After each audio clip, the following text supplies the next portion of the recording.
fear, anxiety, isolation. These are the words most used to describe the overarching feeling of a Metroid game. Most of the discourse on the topic is centered on the art direction and sound design, how it emulated Ridley Scott's film Alien. Rarely, though, do I see discussion on how the gameplay feeds into those feelings. As the franchise progressed, the horror element became less prevalent. Yeah, Fusion adds the hunted idea with the SAX, but those are a few pre-scripted sequences. A lot of the aesthetic with the sound design and music has a grander, adventure-esque feel to it. More James Cameron Aliens than Ridley Scott Alien. Part of it could be because it needed to have a brighter color scheme for the non-backlit Game Boy Advance. We'd get a backlit with the Game Boy Advance SP, but actually that wasn't backlit, that was forwardlit. Anyway, after the success of Metroid Prime, Retro set their sights on making a sequel. And while the first Prime game had some of those eerie elements, it was more focused on the adventure. There was an element of wonder in the soundtrack as Samus explored. It was a bit more Steven Spielberg than Ridley Scott, in my opinion. Metroid Prime 2 would lean back in on the fear, anxiety, and isolation.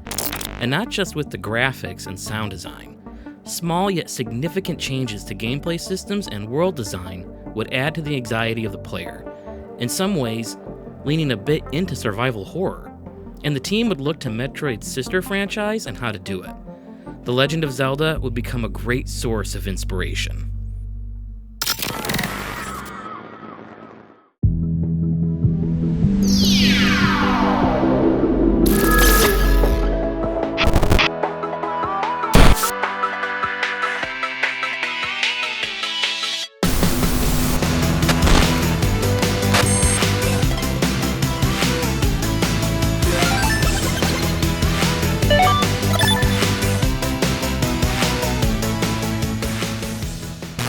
Metroid and Zelda were two sides of the same coin. Both entry titles to these franchises, back in 1986, had a phrase that provided guidance for how each would be developed, and that phrase was an anti-Mario game. Each franchise has gone their own routes, with ideas happening in tandem between the franchises across departments and studios. For the Prime series, Kensuke Tanabe would be Nintendo's man on the inside in Retro Studios. He would be the producer in charge, bridging Nintendo of Japan with Retro. Previous to this, in the 90s, he worked on Link to the Past, Link's Awakening, and Ocarina of Time. Let's rewind to explore a bit, back to 1984. In the R&D 4 department, the Legend of Zelda team was led by Shigeru Miyamoto, and was developed in tandem with Super Mario Bros., the latter of which would take precedence to finish first. The team would return to The Legend of Zelda once Super Mario Bros. Was completed. For Miyamoto, to keep each game special and unique, he called Zelda the anti-Mario game. This was to ensure the team put the right ideas with the right game. It was his way of differentiating the feel and play style while making the two titles at the same time. Mario is more action-focused with running and jumping. Zelda was more exploration-focused with solving mysteries and puzzles. Both games had a very bright, hopeful tone. They were fun adventures. Over on R&D 1, Hiroji Kiyotake and Hirofumi Matsuoka were working on their own NES title, Metroid. Like Zelda, it also focused on exploration. And like Zelda, they too called it an anti-Mario game. But this was still a side-scrolling action platformer, so gameplay started from a very similar source as Mario. So their definition of being anti-Mario was giving their title a darker tone. It would be bleak and a bit frightening, isolating, and dark. Mechanically, they changed the jump to be a weapon rather than to avoid enemies. You collided them. And yes, I know the jump is a weapon in Mario, but not with every enemy. Eventually in Metroid, the jump can be used to hit any enemy with a screw attack. And also in Metroid, power-ups would be permanent rather than timed or lost upon taking damage. While Mario was about the fun of the adventure, Metroid was about the danger of the adventure. The world was lonely, isolating, claustrophobic, and extremely hostile. You were never supposed to feel completely safe. But as you progressed, that feeling would slowly go away because Samus was getting more powerful and become a force to be reckoned with. She would conquer the alien world that was hell-bent on destroying her. This became a staple formula for Metroid games. In the original, Samus was weak with a limited shooting range. The long shot, wave beam, ice beam, and missiles added to her firepower. The Varia suit cut damage in half, and the high jump and screw attack made traversal and attacking easier. Coupled with health and ammo upgrades, the anxiety felt at the start of the game wasn't as intense in the end, or at least until the Mother Brain fight in the timed escape sequence. We'd see the same formula for Super Metroid. So this is the overarching formula that would define the tone of Metroid. Coupled with its eerie soundscape and cavern-like level design, Metroid always had that claustrophobic pressure put on the player. Metroid Fusion would add the hunted mechanic with the SAX. As the years would progress and new titles would come out, each franchise would come to their own with ideas and designs kind of shared between the two. Zelda would have an overworld that would slowly unlock as you gain new abilities and items, but the overworld was there to be the connective tissue to the dungeons/levels. Metroid was just an overworld map, separated into sections to act as its levels, with some sections hosting multiple levels, so to speak. So as you got new abilities and items, new areas would become accessible. Sometimes a whole brand new biome, or a new part or new section of a previously explored biome. Obviously, Zelda would be the better selling, more popular franchise, and Metroid would go on hiatus for the 90s. Let's get back to the 2000s. Retro had proven themselves with Metroid Prime. That game was a hit. Sadly, the guy who replaced Jeff Spangenberg, the Spangbanger, as head of the studio, Steve Barcia, was quite the taskmaster. He demanded insane hours and created a very hostile environment. While it did get Metroid Prime completed and out the door, he wasn't well liked or respected. In an attempt to keep employees, Retro's leadership created a bonus structure based on the game's success as an incentive for people to stay. At first, it was very fair compensation, but then Steve came in at the last minute and changed the whole plan so a few at the top benefited greatly while the rest of the staff were left with peanuts. Everyone found out. Pandemonium ensued and a mass exodus of talent was planned. Nintendo took notice and they didn't want to lose what they had. Steve was out. New leadership was put in place. Michael Kelbaugh would become president of Retro Studios, a position he holds to this day, and the studio was free to pursue development on a sequel to Metroid Prime. But it was going to have to be a quick turnaround. So naturally, they started from scratch by creating a whole new engine. The team didn't want to simply retread the same game again. They were able to successfully translate the Super Metroid formula and ethos into a 3D first-person action platforming game. Other than coming up with new items, weapons, and suits for Samus, what could they do that would push the Metroid formula forward? Their answers lay not in Metroid's past, but Zelda's. Dual worlds, specifically Light World and Dark World. To help guide them in implementing the idea was their producer, Kensuke Tanabe, who had experience with that format from his time developing A Link to the Past. In addition to the dual worlds, the team wanted to lean into the classic Metroid tone. And while a good portion of that is through the art, direction, and sound design, Retro was going to experiment with new gameplay and mechanic ideas to add to the dread and anxiety Metroid was known for, as well as taking a different approach to level design from their previous title, Metroid Prime.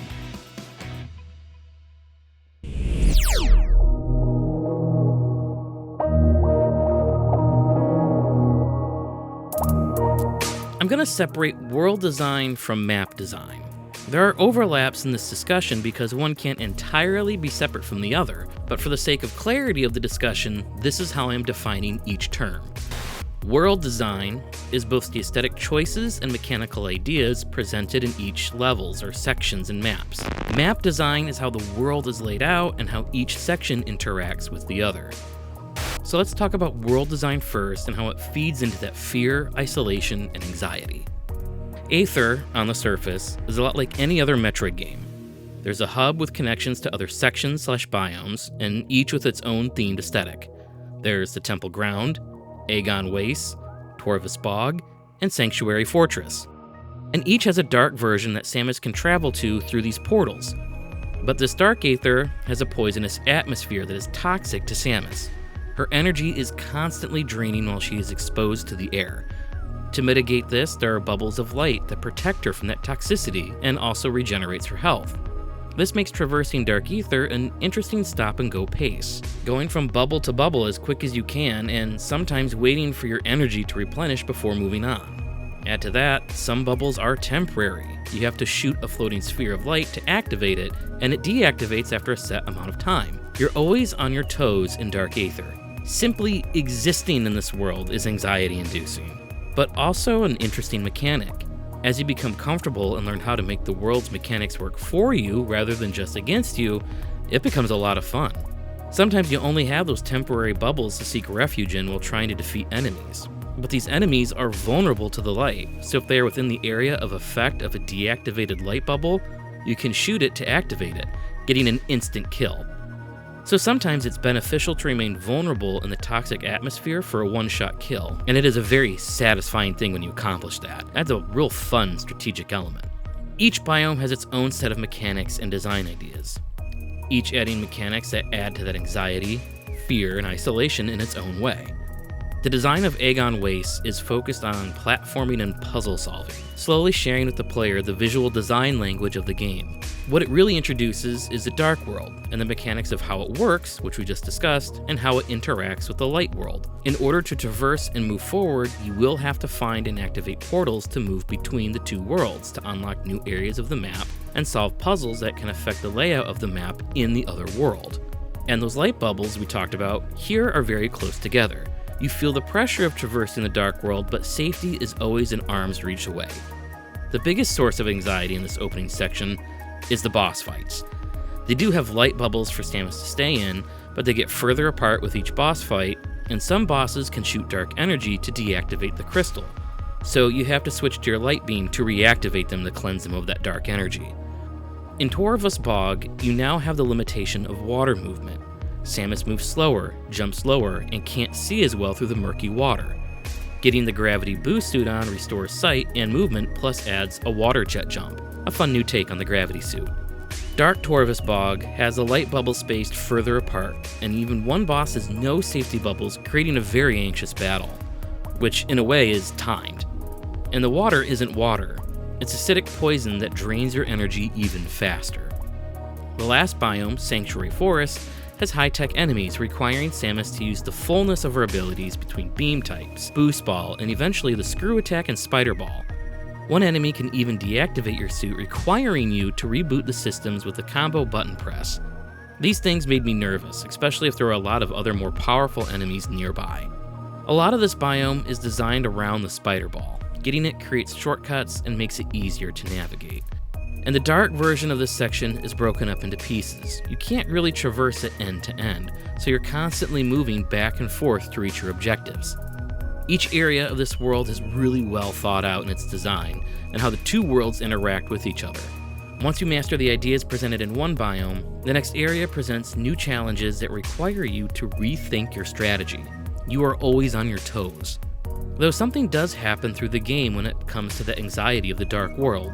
The further along you get, and even though those safety light bubbles become more and more sparse, you become less and less worried about the energy drain. At the end of Aegon Waste, you get the dark suit that slows the drain considerably. And as you get more energy tanks, it adds more time to be in the dark world and less anxiety about taking damage from enemies.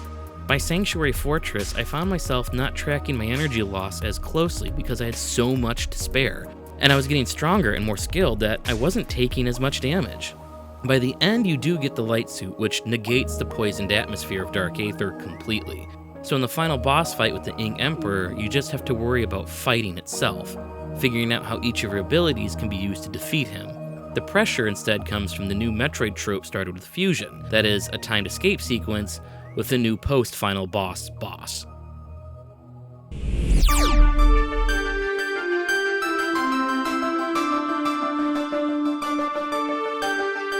Saying Prime 2 is more linear is both an accurate statement and short sells the complexity of the world's layout.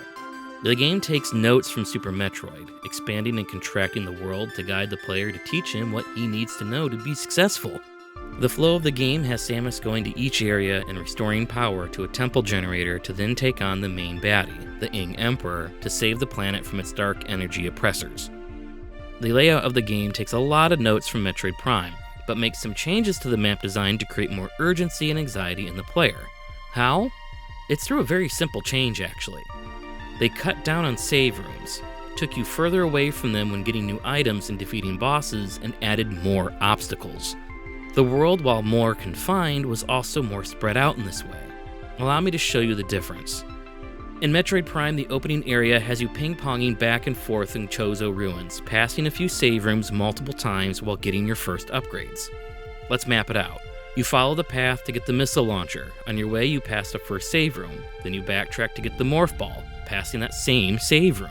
You remember the area to use the morph ball was by the missile, so you return once again, passing that save room. You may be enticed to use the elevator to see Magmore Caverns, where you can once again pass a save room. You can't go further without dying to the heat. So you return to Chozo Ruins, complete this loop for an extra energy tank, and find the new path forward to the charge beam, where you pass a second save room. Get the charge beam, backtrack to continue forward where you pass that save room again. Go to the bombs, backtrack towards where to use it where you pass that save room again. Finally, you get the Varia suit, you head back down to Magmore where, you pass that save room in Magmore. The map is laid out in a way you are constantly passing a save room, giving you a nice, gentle reminder, hey, you got an item, you should save. In addition to that, Metroid Prime doesn't have as many puzzles. The large rooms have obstacles, but you're not required to solve your way through them. Metroid Prime 2 does this in the beginning in Agon Waste, but very quickly makes it known that the best way to save may be to backtrack, and you have to travel between light and dark. You may not always have a save point immediately after you defeat a boss or mini-boss and get a new item. Save points become further apart and don't always correlate between light and Dark Aether. And each of the large areas connected by the tunnels and corridors are more puzzle-focused. They take longer to get through and navigate the first time around. You have to solve your way through them to open up the path. So moments, like right after defeating the Boost Ball Guardian, which may have taken you to the brink, are filled with more anxiety as you frantically make your way back to the last known save station so you don't lose all that hard-earned work, because you don't know if there's one further down the path or not. While Metroid Prime included more loops and passes for save stations, Metroid Prime 2 sprawls out, taking you further and further away from the comfort of saving your progress. And this time the world doesn't include as many loops to create shortcuts across the map.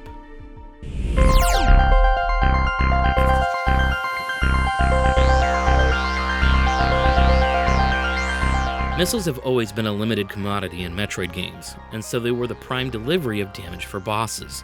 The charge beam, I believe, caused more damage per shot than missiles, but with the time it took to charge and the fact that it didn't hone in on a locked target gave it a slower damage output. Yet a higher damage per second with missiles, so the charge beam was a nice backup or secondary. Metroid Prime 2 brings the ammo system to the standard beams. The power beam is the basic attack that Samus will use for most of the adventure. There is no limit. But this time the beam upgrades, Dark Beam, Light Beam, and Annihilator Beam, will be on an ammo system, with a couple of ammo capacity upgrades up to a max of 250. The Dark Beam is essentially the Ice Beam. The Light Beam is essentially the Plasma Beam. The Annihilator Beam is, oh cool, it's a Seeking Beam. That's neat. The Light and Dark each have their own ammo counter, with the Annihilator draining both at the same time. And if you charge them up, the beam will use 5 units instead of just 1 unit of ammo. In order to replenish the ammo, you have to blow up storage crates with the opposite beam. Dark Beam created Light Beam ammo, Light Beam creates Dark Beam ammo. Annihilator can create both. Metroid Prime had you balancing beam type paired with enemy weakness and tracking movement versus player counter movement. With the new beam upgrades being tied to an ammo counter, you now have to keep track of ammo as well, creating a new variable to consider in enemy encounters. And this is especially true in Dark Aether, where the Ing are vulnerable to the Light Beam. To be perfectly honest, you're going to rely heavily on the Light Beam in the game, since a lot of the enemies are possessed by dark energy from Dark Aether and are highly resistant to the Dark Beam, making it kind of useless outside of operating doors and some boss fights, / a few enemies that require swapping between the beams. Very few enemies are weak to the Dark Beam. Like, Lechaika in Torvus Bog requires swapping between light and dark beams, and the Ing mashers that generate either a light or dark shield, and you need to use the opposite beam to deactivate it. By placing the beam upgrades onto an ammo counter, you now need to keep track of your supply to remain effective in combat. If you got the charge beam missile upgrades, like the Dark Burst, you needed to keep track of both missiles and beam ammo to remain effective. It creates a lot to keep track of, and to be honest, the random number generator for generating beam ammo can sometimes be pretty sparse. Multiple times I found myself getting a little too close to comfort being low on light ammo in the Dark World, and the dark beam was not giving me a lot of light ammo to work with. Thankfully, you're not completely SOL if you run out of ammo. You can still charge up the beam to get a basic shot off. It just makes it harder and slower to use until you can get more ammo.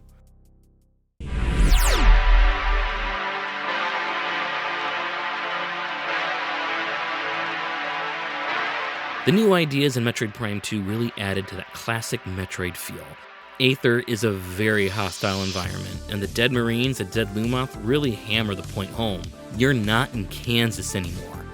By adding these new ideas and slight design changes from Prime 1, that anxiety is felt through the gameplay as well as the art direction. You have to balance your ammo, energy drain, and distance to safety all the time throughout the whole game. And once you master the mechanics of an area, the next one adds new challenges for you to overcome. The game never gets stale and never lets you forget you're in a hostile world out to kill you. What is interesting is how you become unbothered by that as you progress and get stronger. With the dark suit and energy tank upgrades, you become less concerned by the dark world and the lack of light bubbles to take refuge in. Especially by the end with the light suit, which negates the dark world damage completely. And with the ammo upgrades, you worry less about your beam supply. You begin to feel powerful and unstoppable, which is a fun Metroid trope, with the end boss still giving you a run for your money and a timed escape sequence to remind you you're not truly safe until the very bitter end. Something that Metroid games added in the GBA versions was that post-boss during the countdown timer. I mentioned this earlier. Metroid Fusion had the Alpha Metroid, Zero Mission had a Mecha Ridley, and Metroid Prime 2 did the same with your final encounter against Dark Samus, happening as you're trying to leave the dying Dark Aether. Let me tell you, I got through this fight by the skin of my teeth. It was anxiety-inducing knowing that if I failed, I'd have to start over with fighting the Emperor Ing all over again. Metroid Prime 2 is an amazing sequel to a masterful original. It took everything Metroid Prime did and turned it up to 11. So when you think about how great this game is, naturally it had to have done really well and sold more than... Oh, what? How can a beloved game get a sequel that hits all the right notes, improves all the concepts of the original, and sell less than half as well? I mean, I just got done singing its praises. Hang on, let's see when this game came out. November 2004, Christmas, prime time for big holiday release. I mean, there couldn't have been possibly something else that would eclipse it. I mean, right? It's a sequel to Metroid Prime, a genre-defining game of the generation. It couldn't have been that competitive of a holiday season. Oh.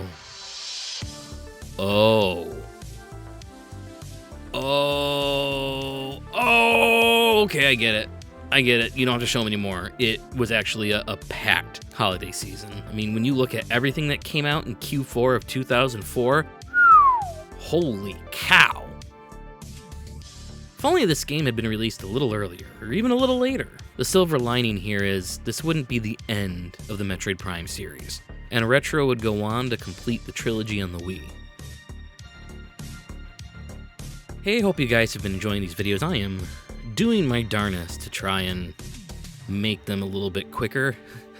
I work full-time, I have 3 kids. Life is busy, but if you're enjoying it, please like it, subscribe, leave a favorite Metroid game or game memory in the comments, or tell me where I'm wrong and how I'm an idiot and how I can't seem to pronounce basic words correctly. Either way, it helps feed the algorithm, and the algorithm appreciates it, and I appreciate it.